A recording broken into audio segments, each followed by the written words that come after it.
On that note, it's an honor to introduce Rabbi Manis Friedman, who's a world-renowned author and counselor. He shares practical wisdom on spirituality, relationships, everything. The number one most popular rabbi on YouTube.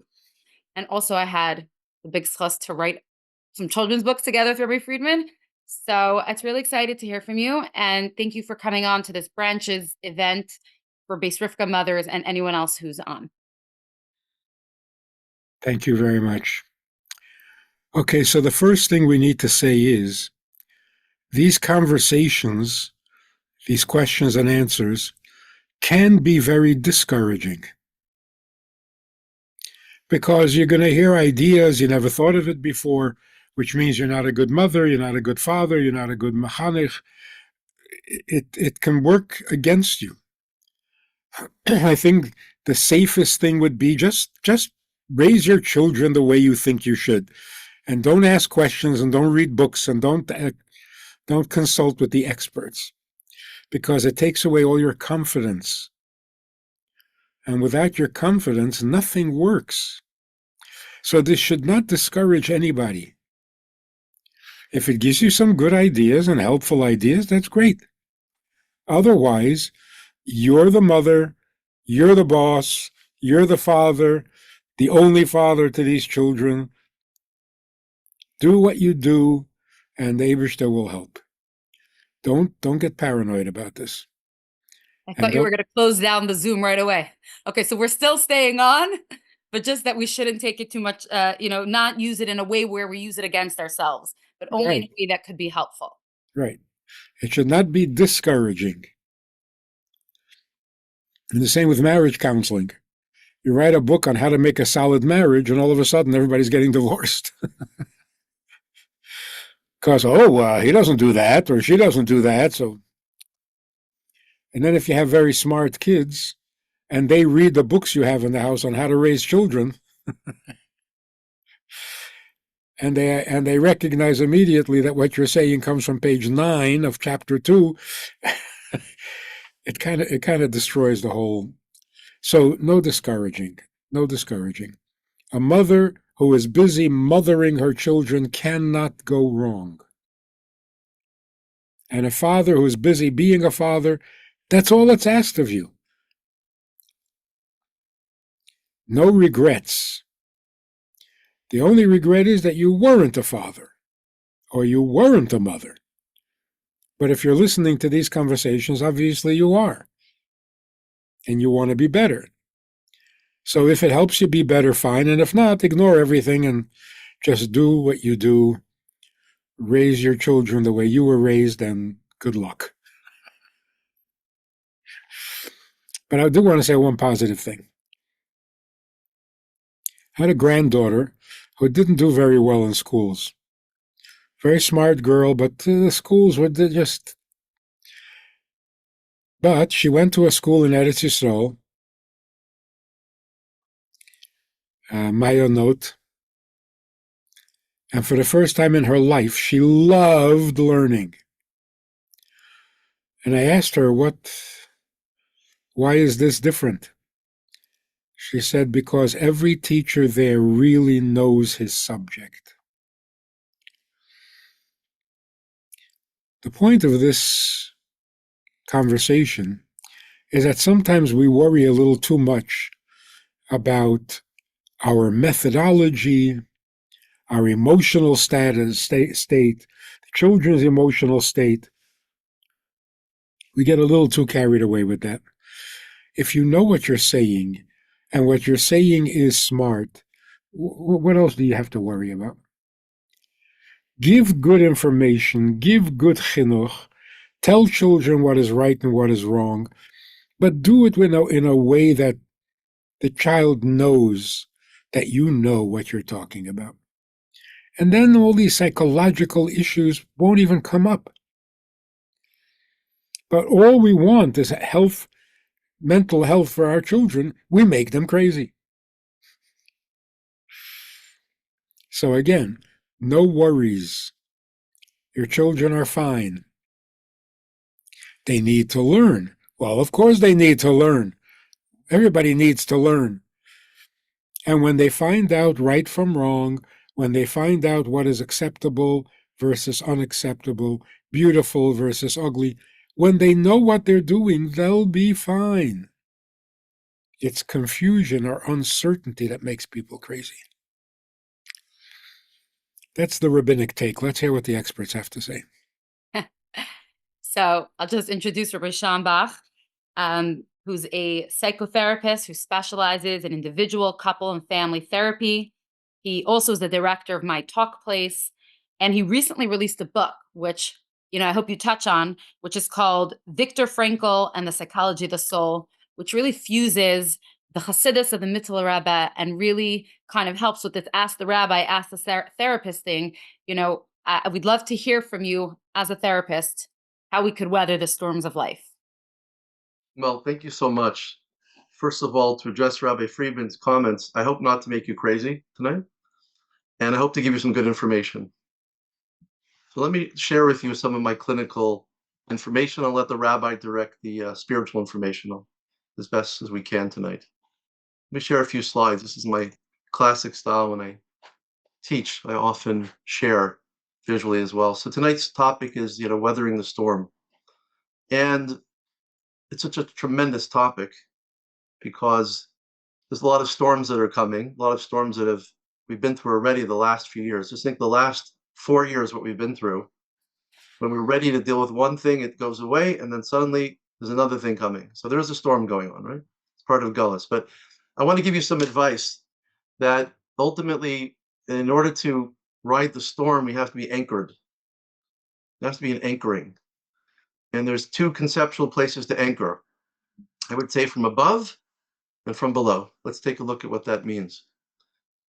Be like a tree, its roots in the ground and its roots in the heavens. So the two most rewarding theories that I work from as a psychologist, and I offer things which I believe work for people that are grounded, that are helpful.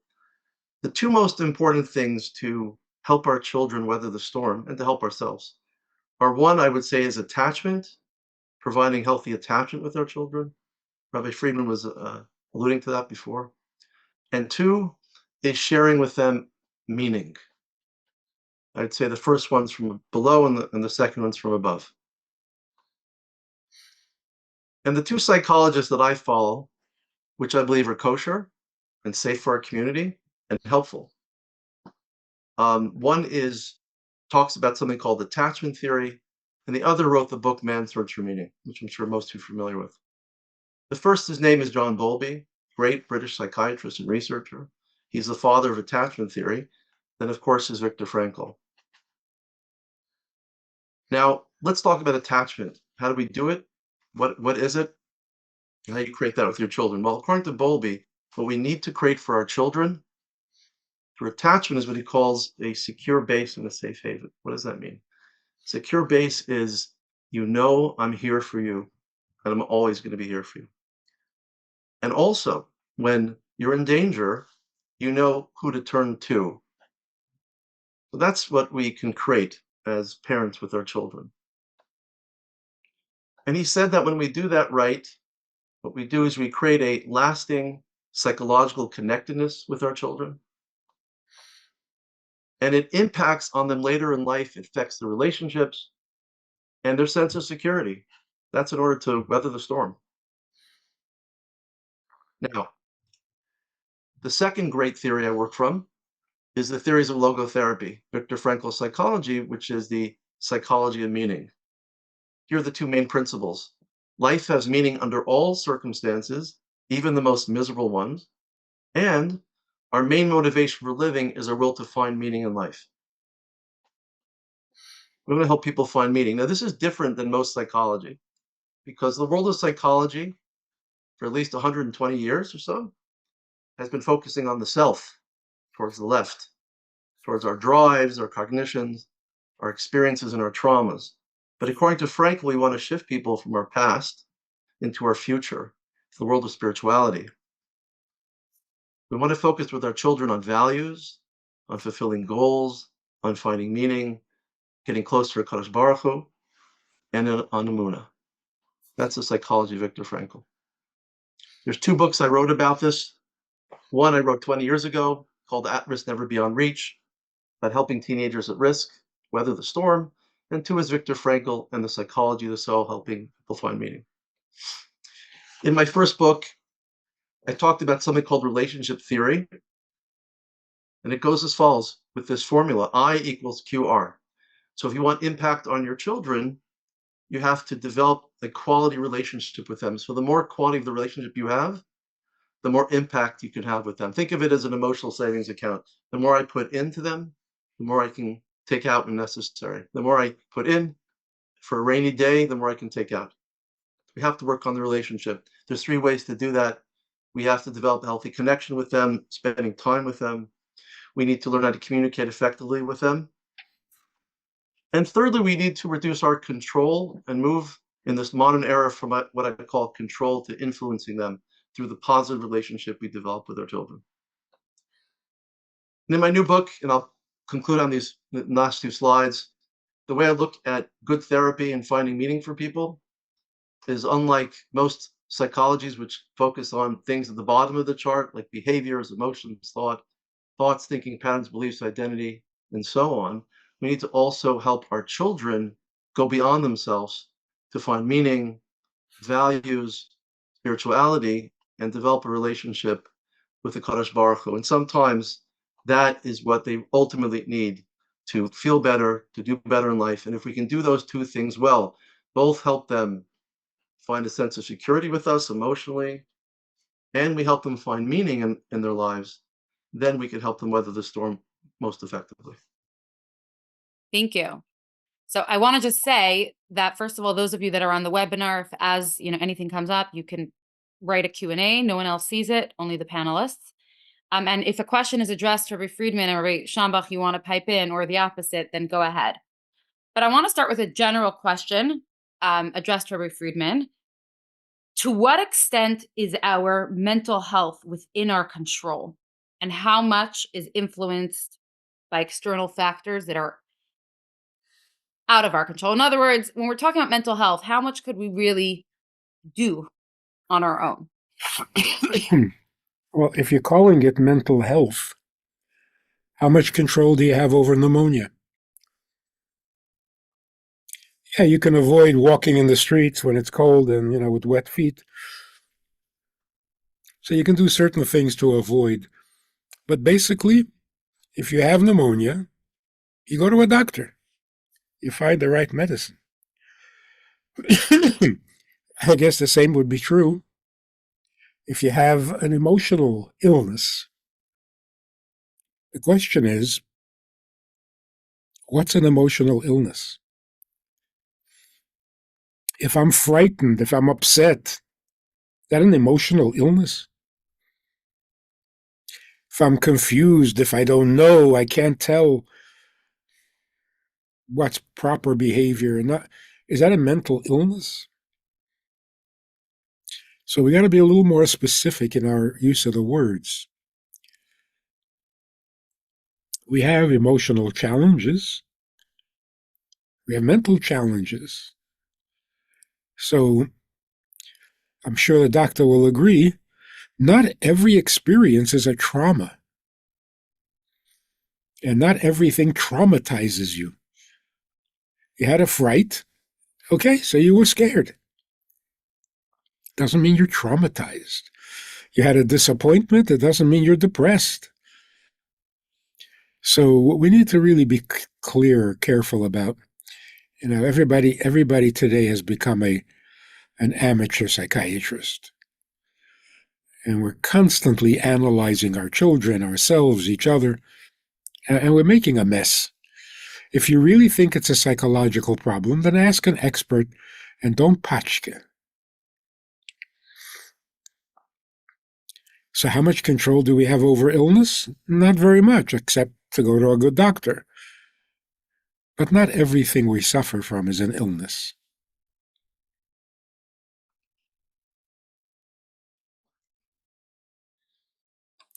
What says the doctor? Oh, sorry. Yeah, Rabbi Schambach, you want to add something? Well, I agree with you. I would say that there's no business like trauma business. And it's become, quite quite the industry, but there are people that do, suffer from real trauma, and we can differentiate based upon their symptoms. I mean, everybody gets a little depressed, right? And everybody feels a little anxious. But the question is it clinically important to treat? So there are times where things are more serious, I would say. Like when there's suicidal ideation, that's of course a serious topic to get help for.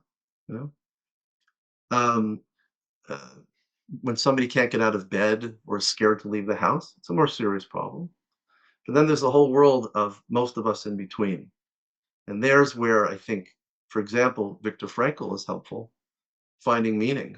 What am I going to do with my life? Who am I going to help right now? What meaning can I fulfill right now? How can I deepen my emunah? I think there's a big world in between that we need to focus on. With our children, that will really help them. And if they're really in trouble, we'll kind of know it, as Rabbi Friedman says. Then we can get the real intervention they need. So are you saying that meaning and everything is outside of the clinician's area? Or are you saying that even within a clinician, that meaning will be helpful? You're asking me? Yeah. Well, if you go to the right clinician, he or she will point you in the right direction. My concern is that psychotherapy doesn't necessarily point you in the right direction unless it's rooted in something beyond the self. So a good psychotherapist understands. I mean, Frankl talks about this. He wrote another book called The Unconscious God, a less known book, and I suggest people read it because he talks about this unknown God within that needs to be experienced, that's longing to be experienced in life. So a good therapist will detect that. We don't tell people what to do. We can detect spirituality, but I know for sure as a therapist, when I find real spirituality, it's really helpful. I mean, just think about this. We're seeing our clients 45 to 50 minutes a week.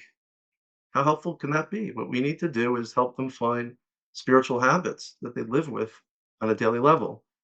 So therapeutically, even I would suggest chovos halevavos. It's a good thing because it helps. So therapists should be trained in chovos halevavos. I'm not the only one saying this. There's a fellow named Dr. David Rossmarin at Harvard that has something called SIT. I've written about it in my books and articles you might have seen. He calls it spiritually informed therapy. In his therapy, they took two types of therapies. They took progressive muscle relaxation for anxiety, where you squeeze up and relax different parts of your body. They took the same group of people that had anxiety and studied chovos halevavos with them at Harvard for a week or two. Stories of Emunah.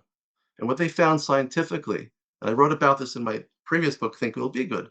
What they found scientifically is there are better outcomes than those that spend 2 weeks learning chovos halevavos and Emunah in the long term. So there's a lot to be gleaned from our spirituality. Now we just need to apply it in psychological terms in a psychological framework because the data is coming out that it really is effective. Are children capable of this? Like when our children are going through emotional challenges like anxiety or any of these things, are children able to use their mind and have chovos halevavos influence them? From their perspective, of course. So is it our Maybe job to bring actually, it down to them? maybe they have to bring it up to us. Maybe they know more than us, actually. Maybe they're more innocent. I think they probably experience a lot of deep spirituality far beyond adults. We just got to tap into that at their level. But yes, I would say it's a good place to start when they're younger.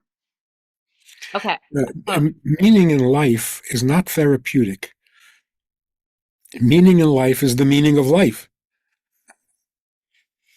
If you're suffering, maybe it's because you haven't found the meaning of life.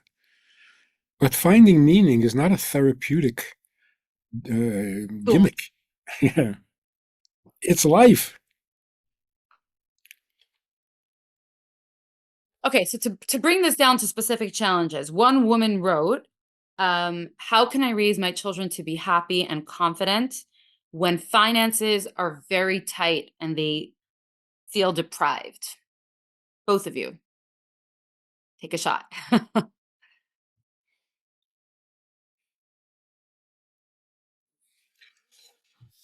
I guess this touches on the subject of self-esteem.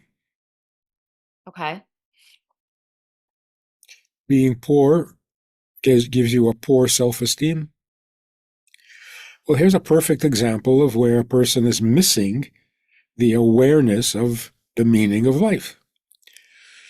In the meaning of life, Poverty is not an embarrassment. You find meaning in it. And even self-image has to have a meaning, otherwise it's useless or toxic. So I think the one thing that Frankl doesn't do is tell you the meaning of life. Any meaning is better than no meaning, right? So you got to go and find your meaning in life. But there is the meaning. And I think we're a little behind on that one. Can you shed some insight on that? It's like this doctor said many, many years ago, a healer. He said, a healthy person is someone whose body does not disturb the mind or prevent it from seeking the purpose for which we exist. And everybody in the audience was like, wow, like that's it, that covers everything. But one person walked over to him and said, excuse me, what is the reason for which we exist? He says, I'm a doctor, not a clergyman. So you ask your clergyman, what is the meaning of life? And you don't always get a good answer. To get out of Gehenna, to get into Gan Eden, that's the purpose of life, the meaning of life. That doesn't fly. So no, we have to know the purpose.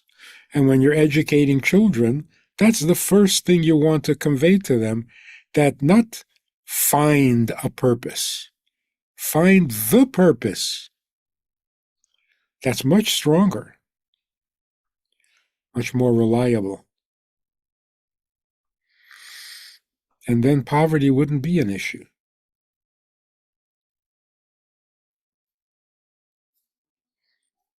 Self-image wouldn't be an issue. But there's human emotions. You might know here the purpose, but then here you might still struggle. Children don't do that. Generally, what you tell a child is what you make out of the child. And an adult already has issues, agendas. You can tell him one thing, he has his own opinion, he doesn't agree, and whatever. But giving children the purpose in life is so grounding and so empowering that many of the issues just don't happen.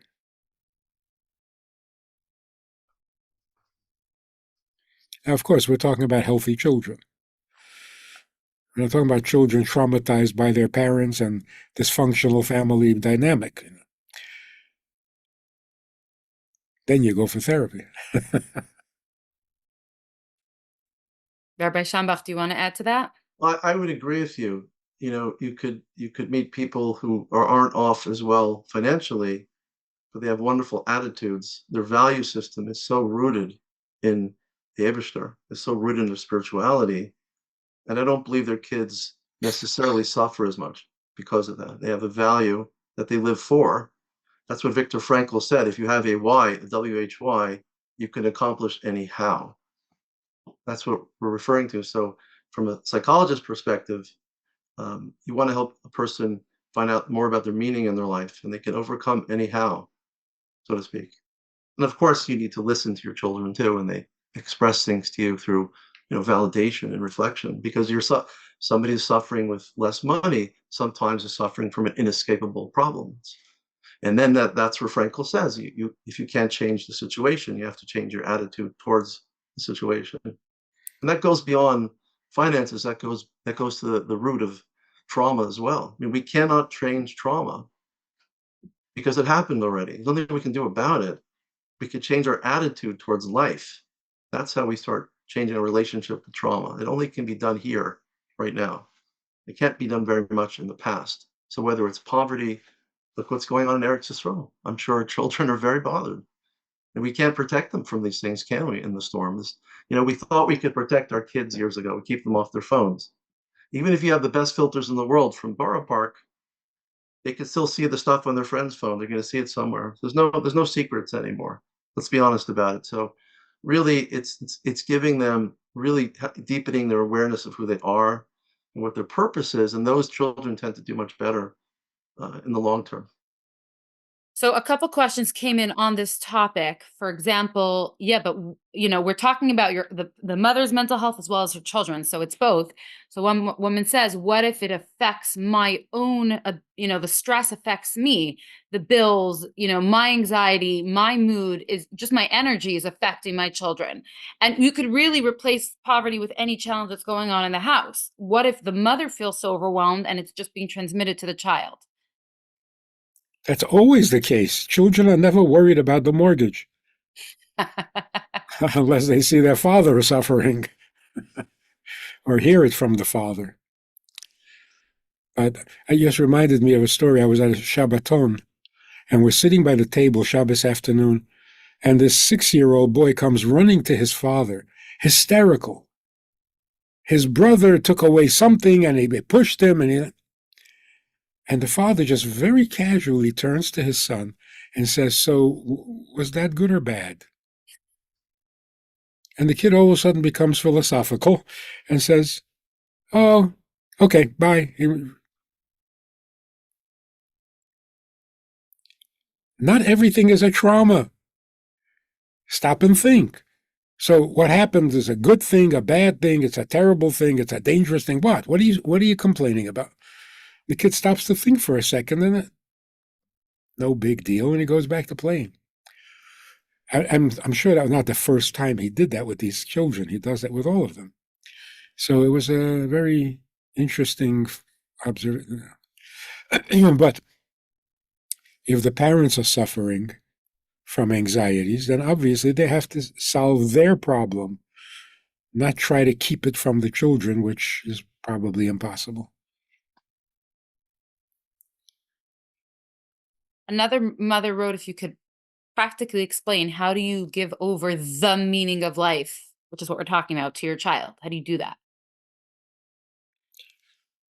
You don't necessarily word it that way. Let me tell you the meaning of life. You just live the meaning of life. You make a bracha on the cookie because Hashem is waiting to hear a bracha. You don't do that because Hashem doesn't like when you do that. That is the meaning of life. Avodas Hashem.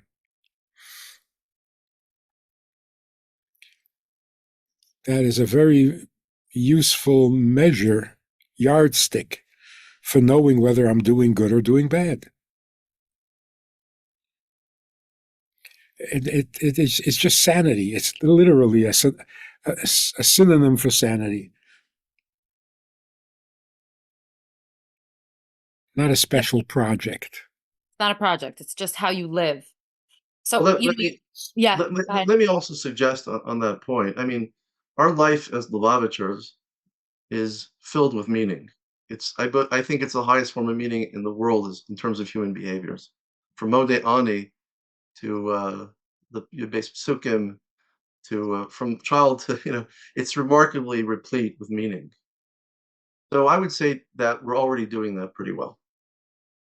But what I would say is you have to know when to modulate into the attachment sometimes. And I know that from trauma therapy, is that sometimes what's being experienced consciously is not what's happening on a nervous system level, for example. Meaning that people with trauma often need their body focused regulation before they go on to the therapy. Let me just use that as an example for a second, like breathing, relaxing, like wiggling your toes now to ground yourself in the floor. It'd be like a nice grounding exercise. We're doing some tapping, get into your body, very powerful trauma informed type of therapy. However, what people need is safe attachment with their family members as well. So you don't have to be the greatest philosopher in the world to outsmart your kids. You have to just be there for them in a certain soothing way. That's the attachment that Bowlby's hinting to, but we know from somatic experiencing, it's the warmth, it's the calmness, it's the affection. That builds that deep sense of security internally. What bubbles up from that is meaning as well, because they feel secure now. So you don't have to outsmart them, you just have to be there for them sometimes. So modulate between the meaning mode and the attack. If you find a dead end over here, you go the other direction. But they're not dead ends; they're both pathways. You got to work on them almost back and forth or simultaneously. Okay, somebody said that sounds good when you're talking about little kids, but mothers in Beis Rivkah range from preschool through high school and seminary. What about their teens? And they're outspokenly resentful about a situation that they're in, or things are really hard. You can't just tell them, "Oh, it's all good." How do you handle that then?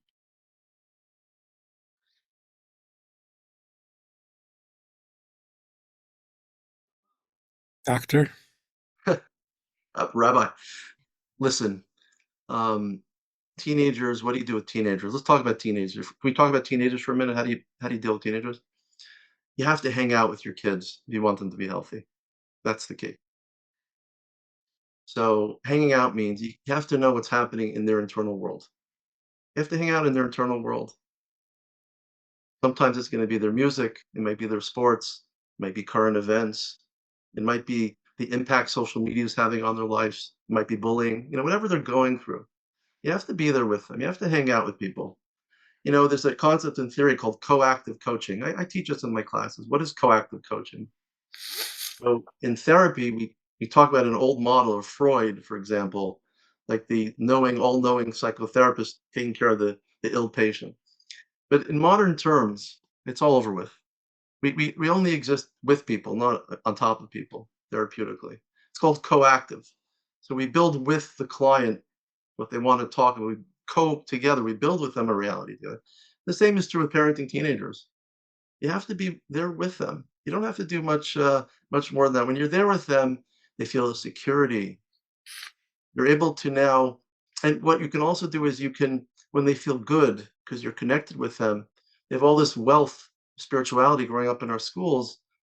You can segue into that at times. You can highlight that. You can detect those spiritual, emotional resources when you're with them, but you got to be there with them. So that's what I find is that you have to invest in your connection with them. That's where they start feeling better. And then they feel better, then they're more open to talk about meaningful things and talk about difficult things. Like, we don't have answers for everything.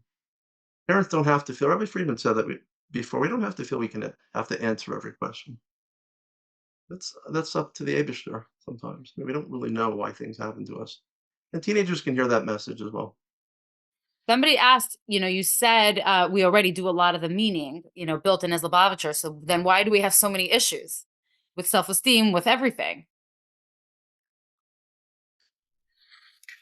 We don't appreciate the power of the meaning. So whenever we see an issue, we think we have to run to a doctor. We have to give a little more confidence and a little more prominence to the meaning, because it is really the it's not a cure. It's just a healthy way to live, so that you don't need a cure unless something terrible happens in your life. And for the average kid, I don't know if something terrible happens in their life. And when something really terrible happens, they're much better off. You know how people survive a real tragedy a lot better than an imagined tragedy? Because how can you cure someone who isn't really sick or isn't really broken? But what you were saying, Rabbi Schoenbach, I heard the story recently. Mendel Futterfass said to his doctor, the quote from the Gemara, Toiv shebereifim legehenim, which we understand to mean that even the best doctor is destined to go to Gehenna. And it's kind of enigmatic, like what? What does that mean? So when he said it to his doctor, the doctor said, excuse me, you want me to heal you or not? Why are you discouraging me? He said, no, you don't understand what it means. Toiv shebereifim, the best doctors, ligehenim, will come with you into your Gehenna. Mm. A regular doctor stands away, stands apart from your Gehenna. But the best doctors, ligehenim, they get into your Gehenna. They feel your pain. They see your your grief, and so on. So yeah, you have to connect. You have to connect not because that heals. You have to connect because then when you tell them something, they'll listen. If you're not connected, they're not listening.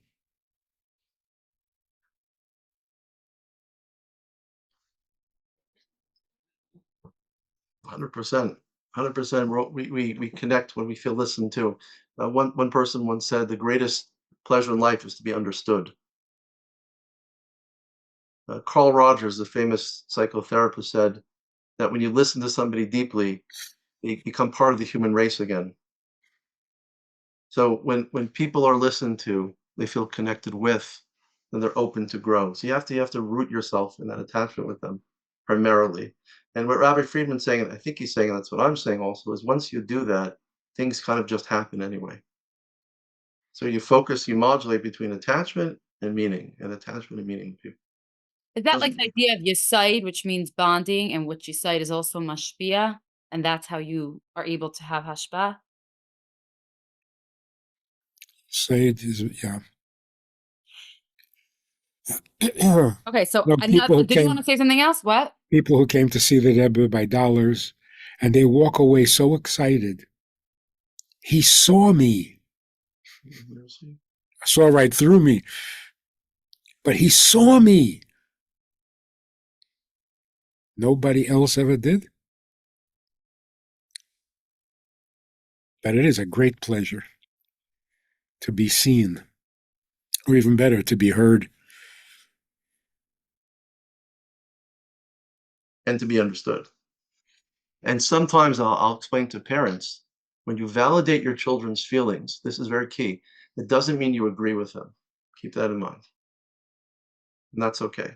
But you need to take the first step to validate. And then they're going to start growing after that validation because they feel heard.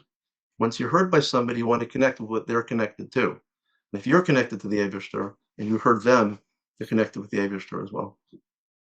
The process. Two questions came in that are very similar, having to do with teenage girls. One of them is, how could I help my 13-year-old daughter who struggles with anxiety, worry, anger, and avoids making or interacting with friends? Okay, you know what?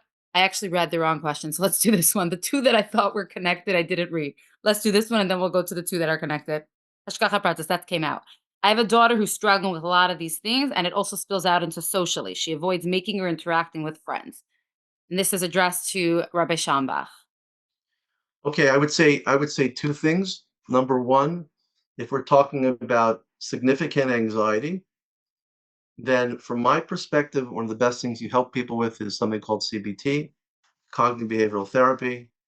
When you help a person work through different levels of their thoughts and their belief systems about themselves. I'm speaking very practically right now. So when a client comes in, I first listen to their behaviors. What are they doing? And their sensations, they're running around, not sitting still, and their heart is racing. Okay. But that comes from their emotions. So when you want to help somebody, this is my perspective, you have to go up this pyramid with them. You hear what they're presenting, and you want to hear what the emotions are behind their words. Emotions come from the Latin word emovere, which means to move someone. So if you want to move your children, you have to listen to and validate their emotions. They said, I had a hard time in school today. I feel really sad. So if you want to deepen, you go, you're really feeling sad. Tell me more about that, right? That's a validation. So you're getting deeper to the person's core. Where do emotions come from? They come from your thoughts, what your kids are thinking about. What are their thoughts? Where the thoughts? So think about this. You go into Baba Machteris, right? You got whatever it is. So you think you hear it, you're going to sleep. It's 1 a.m. in Crown Heights. You hear some scratching at the window. Hmm. And you think, right? It's not so far-fetched. And you think it's a robber. How do you feel? And what do? Your heart races. You call the police. You scream. But then you realize it's just some leaves that are blowing on the window. Oh, it's not so bad, right? So what I think about, this is Chabad. I mean, CBT in a funny way, it's also by the guy, all the psychologists were Jewish, basically. But Aaron Beck structured this for us. He says, if you think differently, you feel differently. Chabad chagas nahi. That's why I like CBT. It's also very coached from my perspective. Where do your thoughts come from? They come from things called thinking patterns. Here are some of the key thinking patterns: black and white thinking, overgeneralizing, mind reading, thinking you know what people are thinking about you, labeling yourself, I'm bad, they're good, negative filtering. You take 4 tests, you do okay on 3, you fail 1, you only focus on the negative, you only focus on the 4th one. That's called negative thinking. Where do thinking patterns come from? They come from our belief systems. There are 3 core negative beliefs in CBT. You could have all 3, by the way, is worthless, helpless, or unlovable. So when I listen to my clients speak, and I'm suggesting parents do this when you're listening, listen for thinking patterns. You have to read a bit how to do that. Listen to belief systems. Okay. Now, here's the key. So somebody that comes to me, a young woman, young teenager, has thoughts about herself. They're probably negative thinking patterns. People are thinking about her. They're probably black and white thinking. I'm either good or bad, either accepted. I'm in the group. I'm out of the group. Right? Black and white thinking.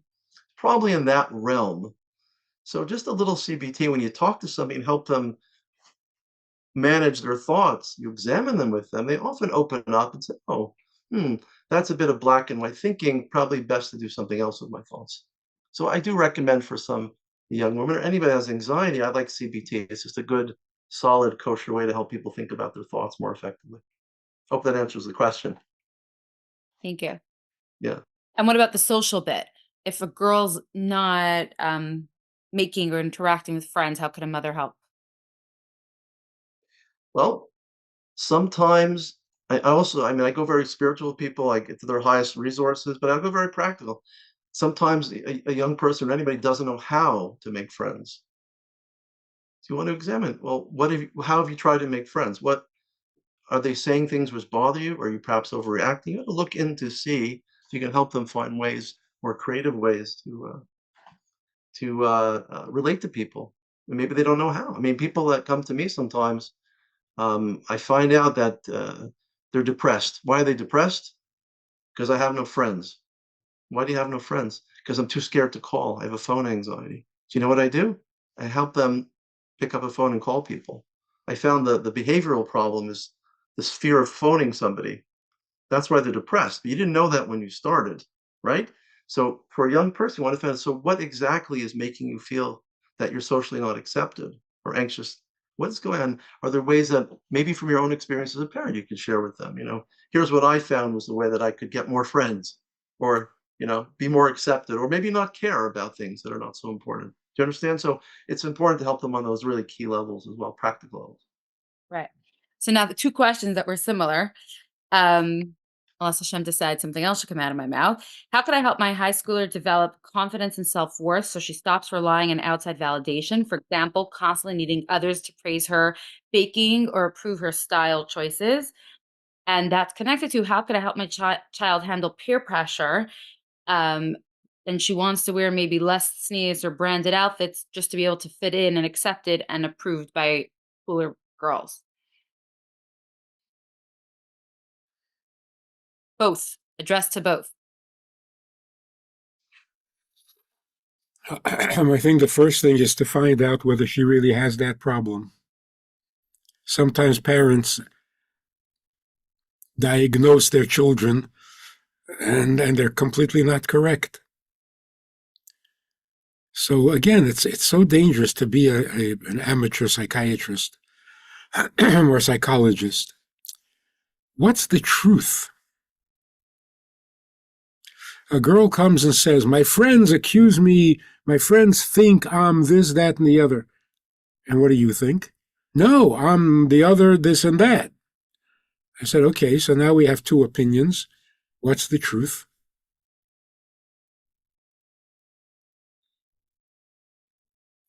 It diffuses, or at least it takes the edge off the anxiety or the emergency. So what's the truth? Usually something in between. My friends think I'm the biggest liar in the world. I'm not. I'm a mediocre liar. Not the best liar in the world. So I don't know if this is a direct answer to the question, but it sounds like the mother has lost her sense of humor. Hmm. And of course, the kid had never got a sense of humor. They can't laugh at themselves. It's terrible. The mother should laugh that her daughter, let's say, wants to fit in and get the trend of the boot, of the this, of the that. Not about her problem, about life. Things happen. They're funny. They're crazy. They're absurd. Don't take everything so seriously. The bottom line is your daughter wants something, it's against your standard, but she wants to fit in. How do you help her? Why? Why does Why? she fit in? Why is Because she? she wants to be cool and socially accepted. She's a teenage girl. You know how to be cool? Relax. Everybody will love you. The harder you try, the more unpopular you become. The coolest thing is the person who doesn't care. So, how Every, do you help your child not care? How do you help your child be comfortable in their own skin? well, maybe it was you who made her anxious in the first place. Maybe you worried about her being popular, so she got the message. So now she worries, and every little gesture is taken as a rejection, and now she's miserable. So, I have to just basically be comfortable in my own skin so that my kids could be comfortable in their own skin. Comfortable in your own skin is the definition of sanity. Yeah, if you're comfortable in your own skin, you wouldn't have any of these problems. And you would know the purpose of life. So that's why I'm saying, let's not get bent out of shape over everything we hear. You know, you become a hypochondriac. Oh yeah, I did that wrong. Oh yeah, I have that problem too. Yeah, and my kids are the worst at that. That's not what we're here for tonight. We're here to lighten up. Mashiach is coming. That should help. Because how much longer do you think this problem is going to exist? Another day? 2 days? 4 days? Lighten up.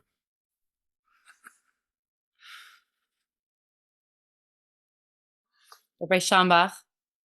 Well, I'm going to broaden that discussion. I mean, if I understand the question correctly, your daughter wants something that you don't want her to have or to be a certain way, and it conflicts with your values.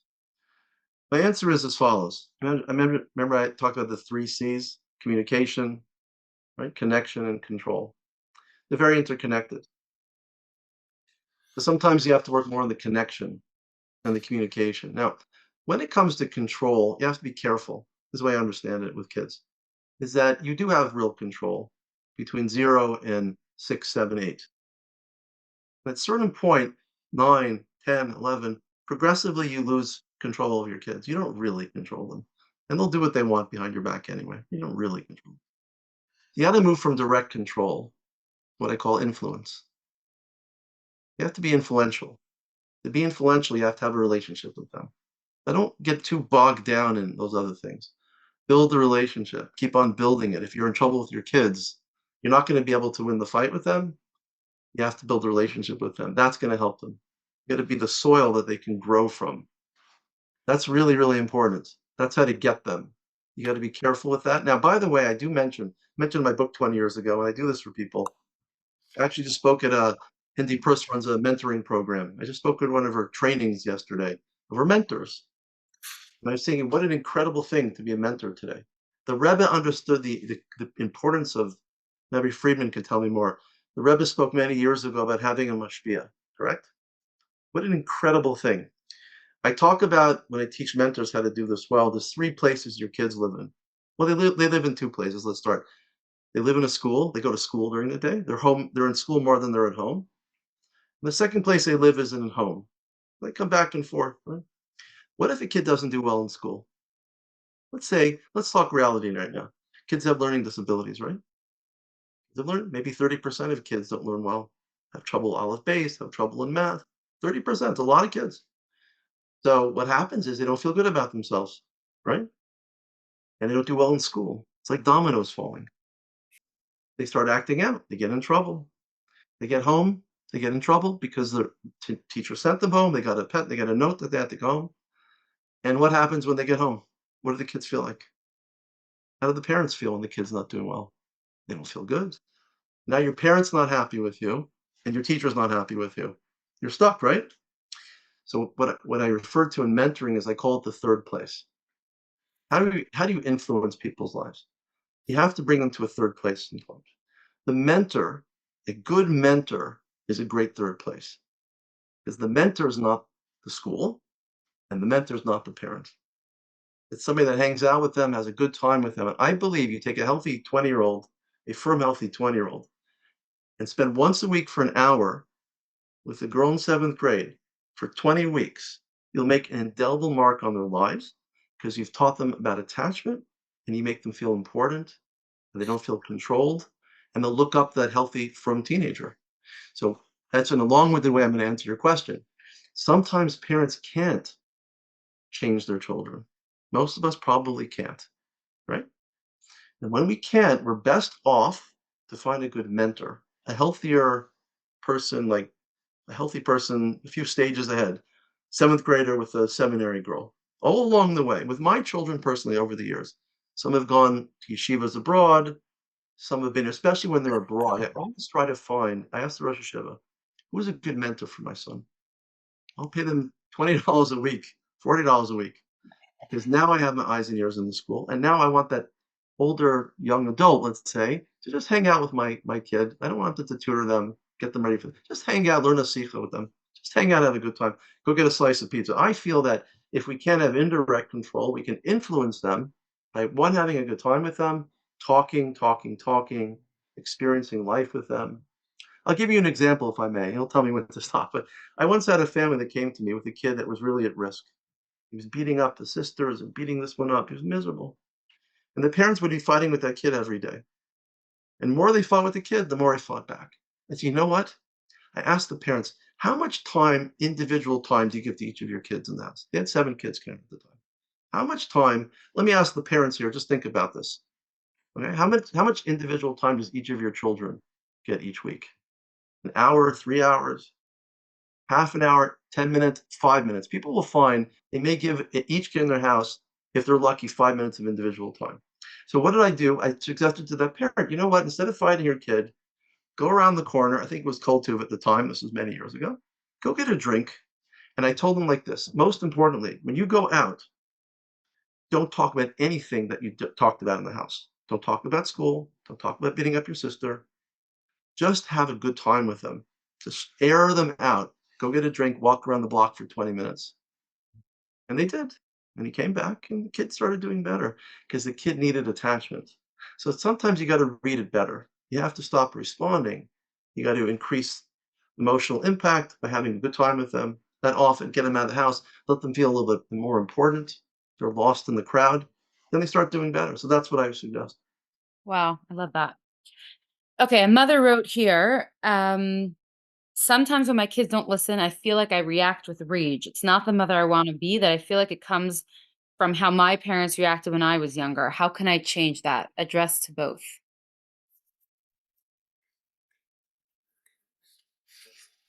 If you're really thinking about it and you're worried about it, that's a good sign. You don't want to react that way. You know you shouldn't react that way. If you really don't want to do it, eventually you'll stop. If you say, I don't want to, but I can't help it, then you need therapy. Because it's no longer a theory, it's an inability. So yes, if you understand, and you obviously do, your parents raised you with a lot of anger and frustration. You don't want to do that to your children, so don't. Yeah, but I can't help it. Well, can't help it? Then you need the therapy. Right. So then what are some things okay, putting therapy aside, what are some tools or mindsets that could help? If it's not I can't, but that it's hard. I think one good idea is to set aside certain times or certain places where there will be no anger and there will be no criticism. Not permanently and forever, Like, for example, I'm sitting by a table, dinner time with a family, and the kid came late or did something, and the father chastised him. And that felt so wrong for some reason. And I realized afterwards, I took the father aside and I said, sitting by the dinner table with the family must be the safest time of the day. Don't make sitting by the table dangerous for the kid. Never criticize a child sitting by a table, because then he won't want to come to the table. But then when are you supposed to educate them? It'll also ruin his appetite. So by a table, sacred time. I think Rabbi Schombach was kind of hinting at that. There are certain places you just don't do that because everybody has to have a safe place.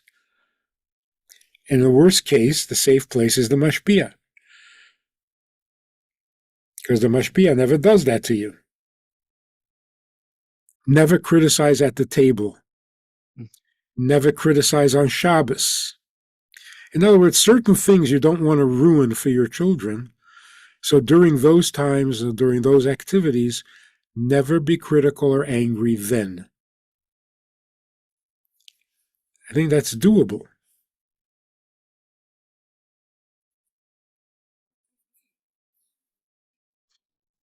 Well, I would agree with that 100%. At that Shabbos table, if you have younger children right now, stop fighting to have them be silent by Kiddush. It's the best advice I'd give you. Take it less seriously. You can ask and request. Could use an iMessage. It would really be so nice for me if you could just, for a few minutes, just stand still as we sing along with Shalom Aleichem and when I make Kiddush. I'd really appreciate that. You could give them a little candy afterwards, depending upon the age. But chas v'shalom, you should be fighting about it. It's not going to work. You're already creating an enmity early on in life, which is not going to reverberate well in 20 years from now. They're not going to remember that as well as if you didn't react as much. I mean, they're going through their own pain. They've been sitting in school. You know, if, for those of us who are much older right now, remembering what it was like to sit in school for 7, 8, 9 hours a day. Our boys, for example, are sitting in school from 7 in the morning, 9 or 10 o'clock, and it's not easy to do. So you know what? This is what I discovered. I discovered that when they come home sometimes, this is what happens to parents. They say, my kid is so badly behaved in the house. I ask them, how are they doing in school? They're doing good. Oh, so say Baruch Hashem. Because sometimes they need a place to let off some steam at your table. You can let it out. You can't let it get out of control. But we're not understanding their subjective reality. They spent 13 hours in yeshiva, coming home, they're exhausted. Okay, they're not perfect. We demand perfection. We don't give them that place for them to feel okay in the long term. So it's very important to do that. Very important. But I want to answer that woman's question from before because she got angry. Got angry and she realized she was triggered from her childhood. This is a serious problem. This is something you have to work on a little bit. Working on how to respond to emotional distress. Learning how to self-regulate in the face of difficult situations. We're all triggered by things we don't even know. They're all unconscious usually. The smallest things could trigger us, the biggest things won't trigger us, right? It's probably some association with being hurt in the past or whatever. But I do recommend that for this woman, there's something called somatic experiencing I like a lot. Learning how to deal with powerful sensations in your body. So sometimes when we have trauma or went through difficult times as children, we experience our reality very intensely. There's a great psychologist, therapist, her name is Pia Melody. She wrote a book called Facing Codependence. She talks about 5 symptoms of codependence. I'm not saying this woman's codependent. One of her symptoms is experiencing reality too intensely. I think Rabbi Friedman was referring to that before as well. But for some people, it's just so overwhelming. It's like an addiction. It's so powerful, they get triggered. So I like somatic experiencing because it teaches people how to like regulate sensations in their body, you know. So the best thing when you're in rage and you're angry, the best thing is just to walk away for a few minutes, to not explode. If you can do that, it's probably better. But 2, to learn some grounding techniques. I love this one. Rabbi Friedman and I were at a conference a few weeks ago. We were at therapists were speaking, Gina Ross, very famous therapist, works for the Frum community. She recommends 25 taps like this. your breathing slows down, and count 10 objects in the room. Or if you're standing on the street, count 10 objects. So you work on a bit of that emotion regulation.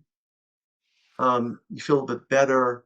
Sometimes it's important to allow sensations to just dissipate by themselves without fighting. So if that person was my client, I'd probably teach her to sit there with her sensations. And based upon the lecture's topic tonight, is weather the storm of her sensations. Because when we sit with sensations, we just watch them a bit from a distance, they tend to like dissipate. So a little bit of emotion regulation, little technique, that would probably help that person be less triggered in the future.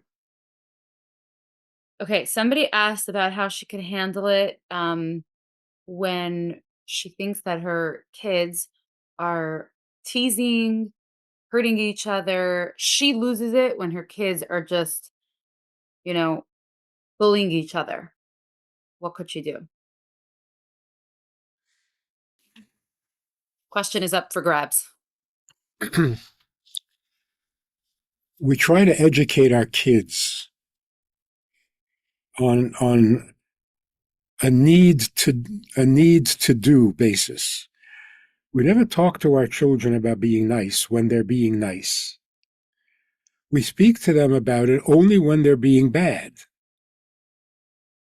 But when they're being bad, they're not listening. They're being defensive. So if you catch a kid misbehaving or teasing their sibling, and you start to lecture them about it, you're wasting your time. This is not chinuch. This is not educational. This is not helpful. This is not enlightening. It's just annoying, and they practice tuning you out until they become perfect at it. And then they tune you out even on other occasions. Never lecture when the kid is being defensive. You want your child to be nicer to the sibling, talk about it when everyone is relaxed, when no one has done anything wrong, without pointing fingers. You just talk about the issue. How cruel to hurt somebody's feelings. It's powerful. But when you're trying to discipline and educate at the same time, save your lecture.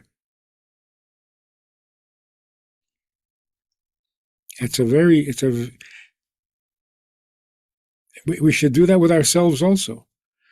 We never try to be better when we're okay. We only try to be better when we mess up. But then we're too busy trying to repair the mess. So all the energy goes into the damage control, and we don't actually become any different. So that's called real chinuch. Chinuch means don't wait until the kid misbehaves. Think what the child needs to know and talk about it.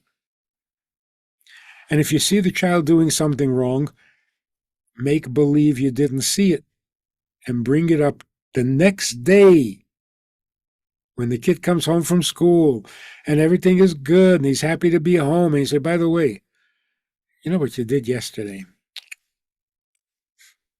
Doesn't that ruin a good moment? Like when everything's going well, you don't want to bring up something from yesterday. Yes, you do. Exactly. That's exactly when you want to do it. Because there's a compliment inherent. You've been thinking about me since yesterday? And there's the problem. If you don't discipline as a reaction, if you wait until tomorrow, by tomorrow you will have forgotten and you're in a good mood and you don't want to do it and you let it go. But if you really do it on the next day or even 2 days later, wow. This has got to be important. You've been thinking about this for 2 days? And then you say what you prepared to say. You don't just blurt out angry frustrations. So educate. Don't just discipline.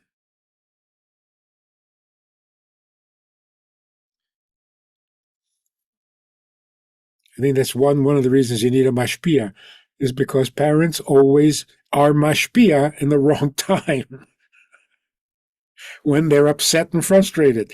A mashpia is mashpia because that's his job.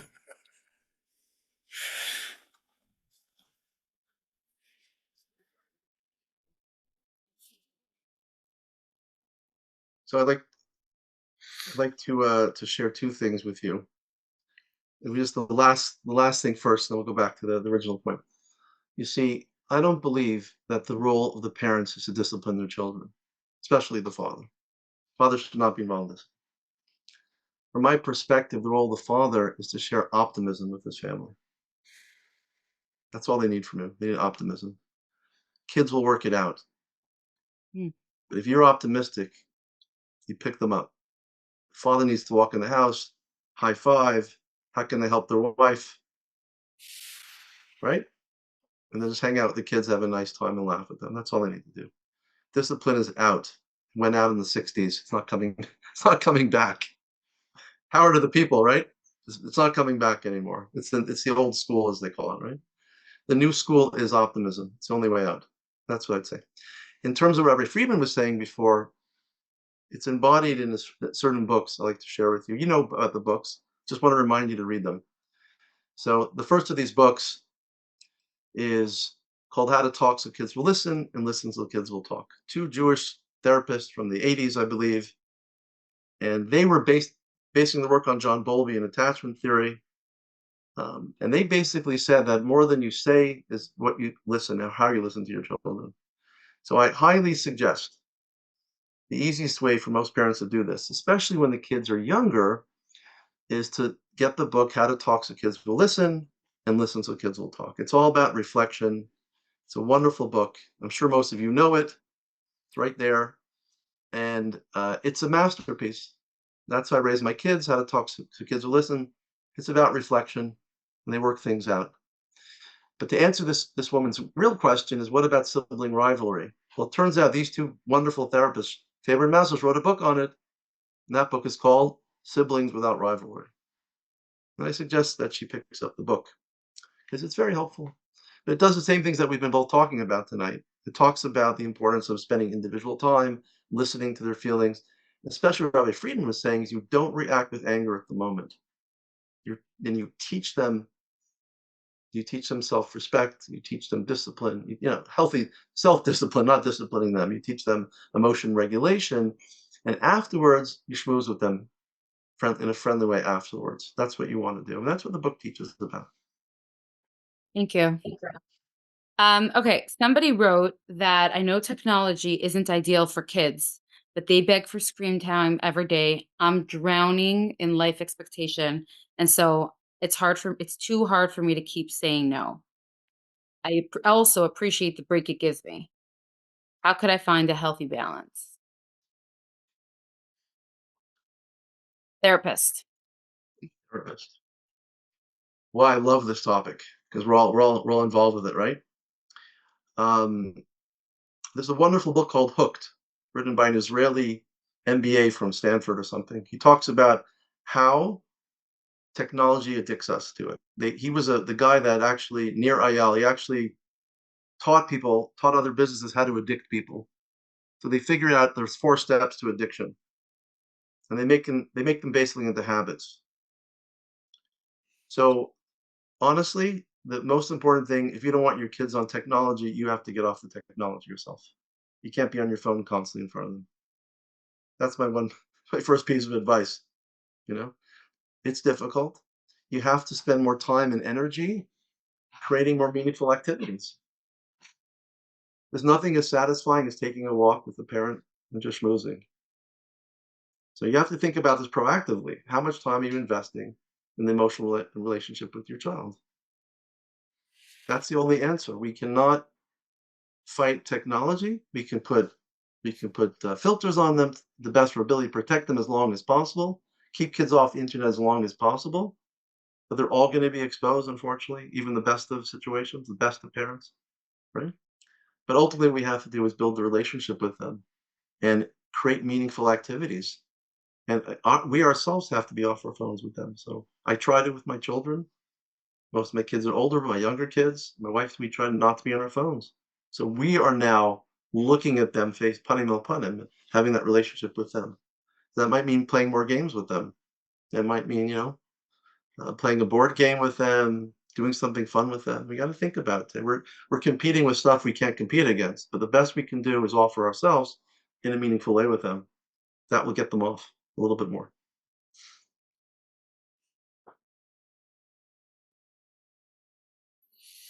And I'm sorry, one more thing I would say that we forgot about the importance of playing an instrument, of doing artwork, of all types of creative activities. Our kids love them. They're much more rewarding than YouTube. So it's really important to, and there's a cost to it, and there's a time limitation. But if you want to get your kids off the devices, you have to provide for them alternative activities. So we have in our community a whole bunch of, there's the jimmies and the tambourines and all whatever's out there. There's new things I don't even know about. But those types of things are critical in creating meaningful and fun experiences. So they're not on their devices all the time. We have to create those things for them, those opportunities. Okay, a lot of questions came in about anxiety. My 7-year-old is afraid of sleeping alone. She's worried about noises and monsters. How could I validate my child's feelings? They're having physical symptoms due to anxiety. Are there natural ways to help my child with anxiety? A couple of, a couple of questions with this recurring theme. Anything you could add about anxiety specifically? Seems to be a lot more prevalent in children.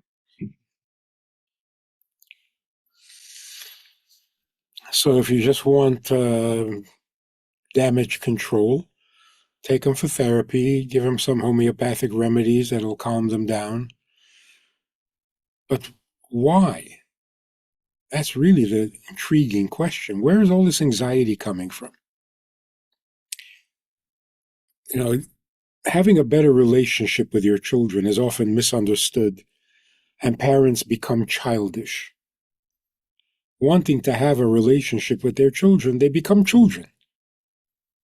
And they act childish with the child, thinking that will create a closeness, or it backfires. Children want their parents to be perfect. Today, it's very popular to let your children know as soon as possible that you're not perfect. Convincingly. I want to make sure you know I'm not perfect. What's the chokhmah? It makes you feel better. It doesn't make the kids feel better. They need to know that you are in control, that you know what you're doing, that following you is safe. But when you come across like a buffoon,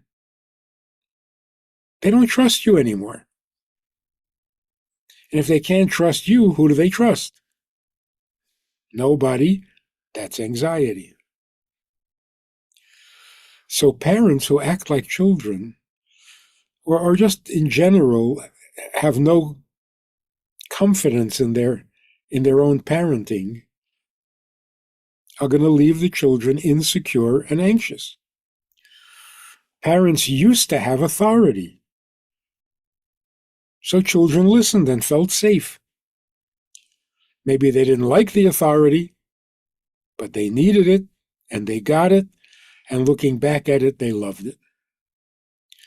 Today, we don't give our kids security because we don't speak with authority. So one of the really helpful things to do is to quote your parents. When you say to your children, "Oh, my mother would never let me do that," that sounds like you know what you're saying. But if you say, "I hate when you do that," oh, you got problems? Don't show all your weaknesses to your children.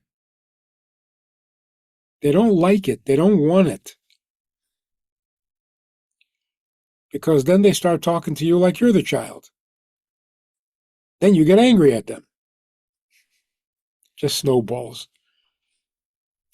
Why don't we have the confidence? We're making stuff up as we go along.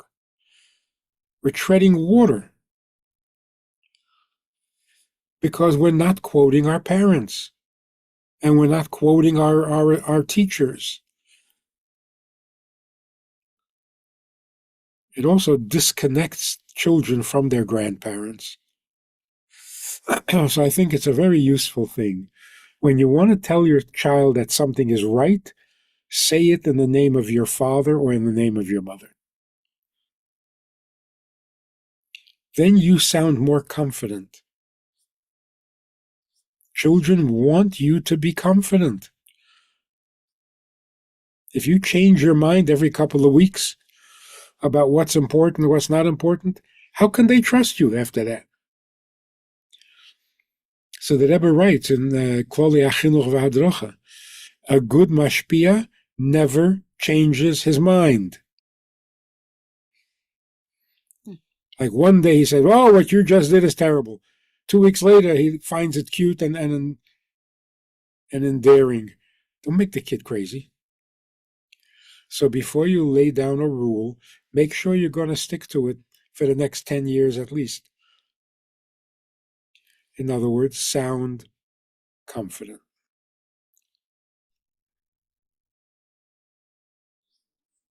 Rabbi Schambach, any additional perspective? I agree 100%. It says in Mishlei, Ma'ane rach meshiv chema, a soft answer dispels anger. So, when you give a soft answer, it's the best way to do it. Number one, without a lot of emotion. And two, you have to make sure it's authentic and it comes from someplace. The kids see the authenticity in your calmness and it registers. You could tell your kids what you want. That's okay. The liberalism of the last 40 years has failed. It didn't work to some degree. It's been some good stuff, but it failed. And it took away from parents the ability to bring history into their parenting, tradition. But when you deliver tradition with calmness, it's extremely convincing. It's extremely powerful. So I think that's what we're saying here. It has to do with your emotional delivery. It has to do with the fact, are you authentic? And where is your authenticity coming from? Where are you rooted? But it And can't that be will help the kids be less anxious? Yeah, it will. If we're less anxious in a calm way, it helps our kids be less anxious as well. But if that doesn't work, of course, if it's more significant, I recommend some CBT, as I talked about it, about half an hour ago. It works. It also can be very helpful. Okay. One question asked, what if two parents are not on the same page with standards? How could you handle that? It's causing a lot of tension. First of all, children should never know that their parents disagree.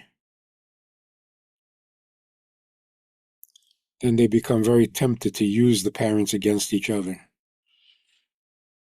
It's a terrible thing to do. I heard from one very, very bright kid about a certain question. Can I go to the park? He said, I have to ask my father. He always lets. So you know already who to ask for what, because you know who's... When parents disagree on how to raise children, what exactly are they doing? What are they doing? Having a competition about who's right when you're dealing about your children's life?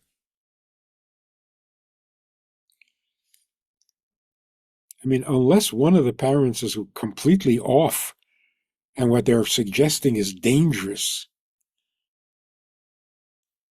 work it out. Do it his way for a while. Do it her way for a while. What does this need to dig in your heels and insist that it has to be your way? Well, there are a lot of different situations. It could be a hashkafic difference. It could be a Yes. personality difference. Yeah. It could be Anything. parents are not even married. It could be that share custody. There's a lot of scenarios where children would have different parents with different opinions. It's not always an ideal scenario. Well, I'm not thinking about the children now. I'm thinking about the parents. What are they doing? No, you can't raise children that way. Yeah, you can. Many people were raised that way. So again, unless the parent is suggesting a really dangerous behavior, like for the sake of the children, work it out. Come to an agreement, come to a compromise. What does this need to be right? It's suddenly not about the child anymore at all. Then it's just become an ego thing. So the wisdom of the parents, I mean, that's the maturity of the parents. That's absolutely essential. If the parents are not going to be mature about things, then what hope do the kids have? So it doesn't pay to fight over these things. Your husband was raised a certain way. He wants to raise his children that way. By saying, no, you can't raise your children that way, you're saying you were raised wrong. Well, then why'd you marry me? Obviously, I turned out okay. So if I turned out okay, what are you so worried about? No, I was raised differently. Good for you. Over this, you're going to destroy your kids? You're saying it's more destructive, the disagreement, than any of the... Yeah, a little more machmer, a little more makel. Really? This is what you're going to argue about? You're going to end up neither machmer nor makel. You're going to not going to have a kid at all.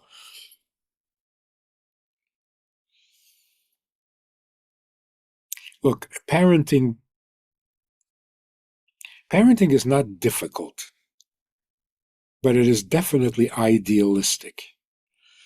If you're going to parent, you have to put aside your ego and your habits. You got to be there for the kid. That means you can't be stuck in your own shtick. I mean, you can't be stuck in your own shtick just to be married. So, there is no such thing as a good mother. And a mother who starts to measure, am I good? Am I a good mother? Am I a good mother? That's it. It's the beginning of the end. No, you're not a good mother. Just do your best. It's not a contest. Mothering is a great mitzvah. Are you doing it perfectly? I don't know. Do you daven perfectly? Do you learn Torah perfectly? Do you bench perfectly? Who thinks like that? So are you going to be a perfect father? No, you're not. You're not. Just don't stop being there for your kids. You make mistakes? So make mistakes. Just don't stop. The same with Yiddishkeit. Don't be a good Jew. Just don't stop being a Jew. That's all we need to do. And nobody is going to question you. Nobody's going to judge you on whether you're a good mother or not. Not even your children. Ask a group of healthy children. Was your mother a good mother? They never thought about that. Which means she was a good mother. If they have to think about it, or they had thought about it, and they measured and they judged, something's wrong. A good, healthy family, nobody thinks, oh, you're such a good mother. You're my mother. What else do you want? You want to be good at it too? Don't do that to yourself. Just mother. There's nothing better. Just be a Jew.